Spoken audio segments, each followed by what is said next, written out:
Fundamentos de la Sabiduría Hiperbórea, volumen 2, inciso Superestructuras y registros culturales,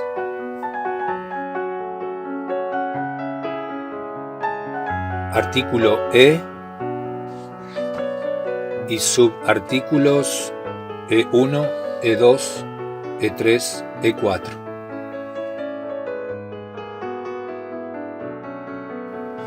Estudio analógico de las superestructuras.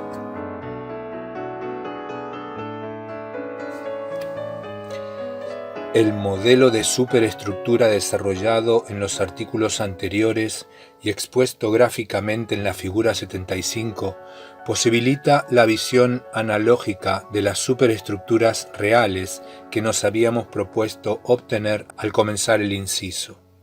En adelante, al referirnos a las superestructuras reales, lo haremos siempre a través de este modelo o tomando en cuenta las conclusiones que de él se desprenden. Particularmente valiosa, por ejemplo, es la colaboración que el modelo presta a una explicación detallada del concepto de registro cultural, concepto que sólo puede explicarse analógicamente, puesto que el registro cultural es invisible para el sujeto anímico. El iniciado hiperbóreo, sin embargo, dispone de una facultad de anamnesia que le permite explorar los registros culturales y conocer la historia de los objetos culturales de referencia. Para evidenciar el poder de esta facultad, a virias no iniciados, para quienes los registros culturales son efectivamente invisibles, será inevitable recurrir al modelo de superestructura a fin de explicar previamente el concepto de registro cultural. Es lo que haremos a continuación. En el presente artículo explicaremos el concepto de registro cultural con la ayuda del modelo de la figura 75. En el próximo estudiaremos la facultad de anamnesia de los iniciados hiperbóreos. E1. Correspondencia analógica entre el modelo de superestructura y la superestructura real. Siendo el modelo de superestructura una representación analógica de la superestructura real, las conclusiones que de su examen extraigamos presentarán correspondencia con características, cualidades o propiedades de la misma. Las principales correspondencias se han sintetizado en la tabla de la figura 76. El primer paso será explicar cada una de tales relaciones para aclarar el contexto en el que debe ser comprendido el concepto de registro cultural. Figura 76. Primero, superestructura real, análoga, modelo de superestructura. Segundo, objeto cultural, análogo, nudo. Tercero, registro cultural, análogo, enlace. Cuarto, espacio físico, análogo, espacio topológico. Quinto, entes designados, análogo, elementos topológicos. Sexto, infraestructura óntica, análogo, infraestructura topológica. Séptimo, valor cultural, análogo, valor geométrico. Octavo, espacio cultural, análogo, espacio geométrico. Noveno, contexto axiológico, análogo, contexto geométrico. Los 9 enunciados de la columna de la derecha se refieren al modelo de superestructura de la figura 75, en tanto que los 9 de la columna izquierda reflejan propiedades correspondientes de una superestructura real. Las 3 primeras correspondencias pueden considerarse como principios axiomáticos del modelo de superestructura. Estos principios ya han sido suficientemente explicados y justificados en los artículos precedentes, por los que aquí, salvo el tercero, solo nos limitaremos a repetir su definición. El principio primero es la tesis fundamental del modelo de superestructura, de la cual se derivan todos los razonamientos posteriores. Ella afirma simplemente que el modelo de superestructura corresponde analógicamente con toda superestructura real. El principio segundo expresa el postulado patencial del modelo estructural, y es evidente su carácter axiomático. Afirma que a un nudo del modelo de superestructura corresponde un objeto cultural de la superestructura real.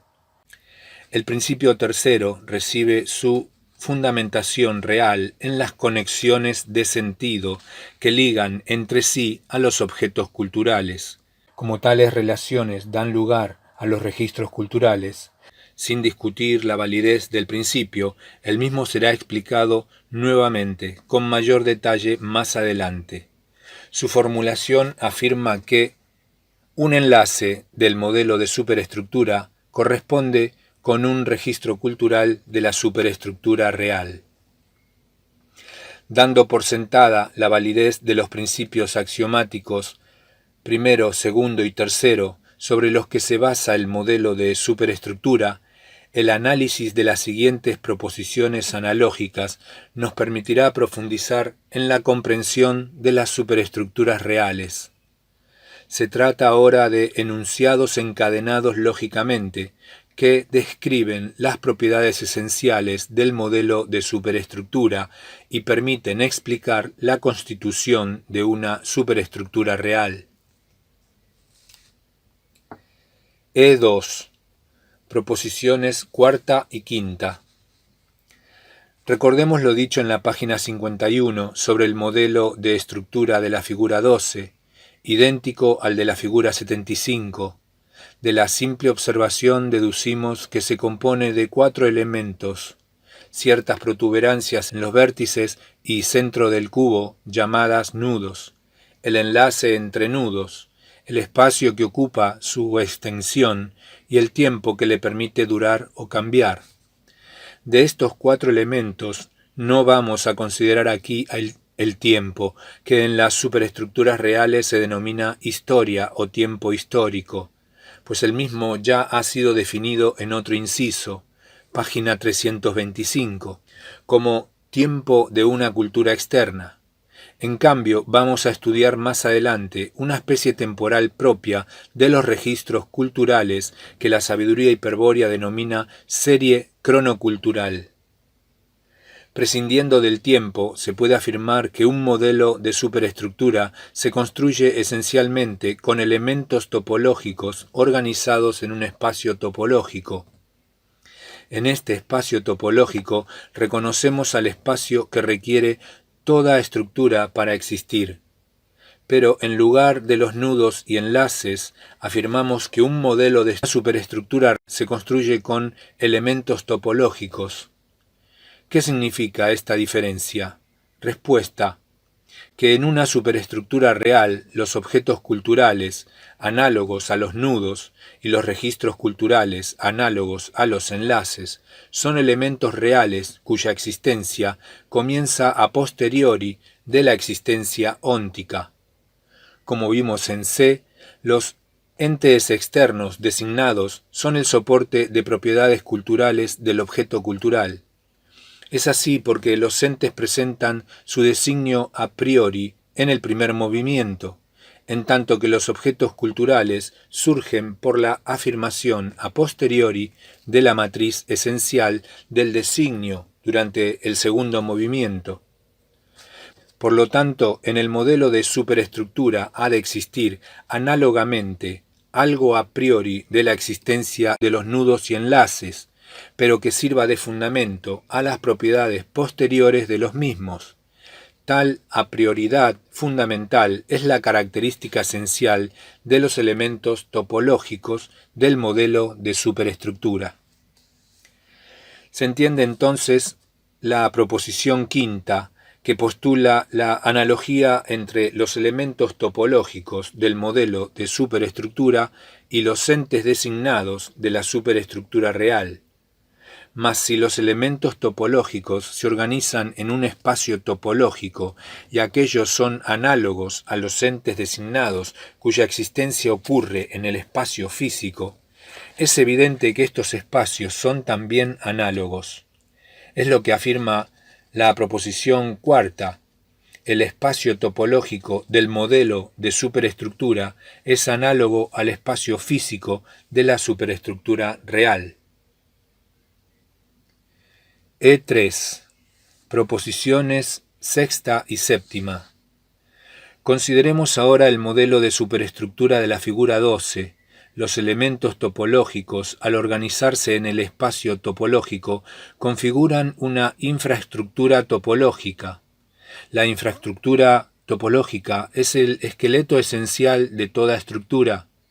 Sobre este esqueleto se agregan a posteriori los valores que transforman a la infraestructura en estructura y le confieren propiedades geométricas específicas. La calificación de nudo o enlace, por ejemplo, es la adjudicación de un valor geométrico a ciertos elementos topológicos preexistentes en la estructura. Con otras palabras, la infraestructura topológica soporta las propiedades geométricas de la estructura.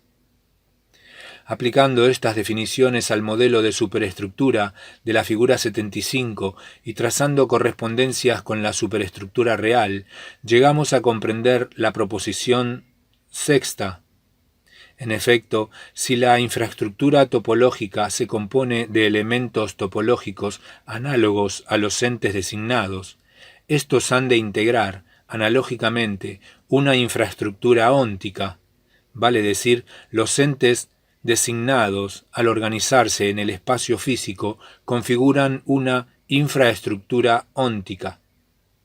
Naturalmente, tal como lo declara la proposición sexta, la infraestructura topológica del modelo de superestructura es análoga a la infraestructura óntica de la superestructura real. Ahora bien, ¿qué es realmente una infraestructura óntica? Respuesta: el esqueleto esencial que soporta las propiedades culturales de la superestructura real. Explicaremos esta respuesta. Los entes designados, que se hallan distribuidos en el espacio físico, conforman una infraestructura óntica. El pasú va conociendo sus designios mediante el primer movimiento y va afirmando sus matrices esenciales con la proyección de los signos que efectúa en el segundo movimiento. Los entes se transforman así en objetos culturales y emergen con propiedades específicas más allá del umbral de sentido. En verdad, los entes permanecen equilibrados en su sitio, pues lo que emerge es un contenido axiológico, puesto en ellos por la expresión del pasú. Este contenido axiológico es un valor cultural agregado a los entes preexistentes que por eso actúan como soportes de propiedades culturales. Se entiende entonces que, análogamente al modelo de superestructura, la infraestructura óntica es un esqueleto esencial de la superestructura real. Sobre este esqueleto se agregan a posteriori los valores que transforman a la infraestructura en superestructura y le confieren propiedades culturales específicas. La calificación de objeto cultural o registro cultural, por ejemplo, es la adjudicación de un valor cultural a ciertos entes designados preexistentes. Con otras palabras, la infraestructura óntica soporta las propiedades culturales de la superestructura real. Es evidente ahora el enunciado de la proposición séptima. El valor geométrico agregado a un elemento de la infraestructura topológica es análogo al valor cultural afirmado sobre un ente de la infraestructura óntica. E4. Proposición octava. El espacio topológico en cuyo seno se organiza la infraestructura topológica es un espacio esencialmente cualitativo, es decir, un espacio en el que sólo puede calificarse a los elementos topológicos por la calidad de sus propiedades esenciales. El agregado del valor geométrico a los elementos de la infraestructura topológica transforma al espacio topológico en espacio geométrico, un espacio esencialmente cuantitativo donde tiene lugar el modelo de superestructura, es decir, un espacio donde pueden calificarse a los nudos y enlaces por su cantidad, número o medida. En el espacio geométrico, los nudos y enlaces adquieren importancia particular por su posición relativa en el modelo de superestructura. Pueden ser numerados, contados y sus relaciones mutuas medidas con precisión. Análogamente, el espacio físico es un espacio esencialmente cualitativo, es decir, un espacio en el que sólo puede calificarse a los entes designados por la calidad de sus propiedades esenciales. Tales propiedades puramente cualitativas, desde luego, consisten en el plan de los designios ónticos. La afirmación de las matrices esenciales, por efecto del segundo movimiento, transforma a los entes designados en objetos culturales y a la infraestructura óntica en superestructura. El espacio físico se transforma entonces en espacio cultural, un espacio cuantitativo donde el sentido de cada objeto cultural depende rigurosamente del valor cultural propio y de la medida de las conexiones de sentido mutuas. Las características generales del espacio cultural han sido resumidas en el comentario 14 del artículo A. Claramente, la proposición octava sintetiza la correspondencia entre el espacio geométrico y el espacio cultural. Este es el enunciado completo. El espacio geométrico determinado por el modelo de superestructura es análogo al espacio cultural constituido por la superestructura real.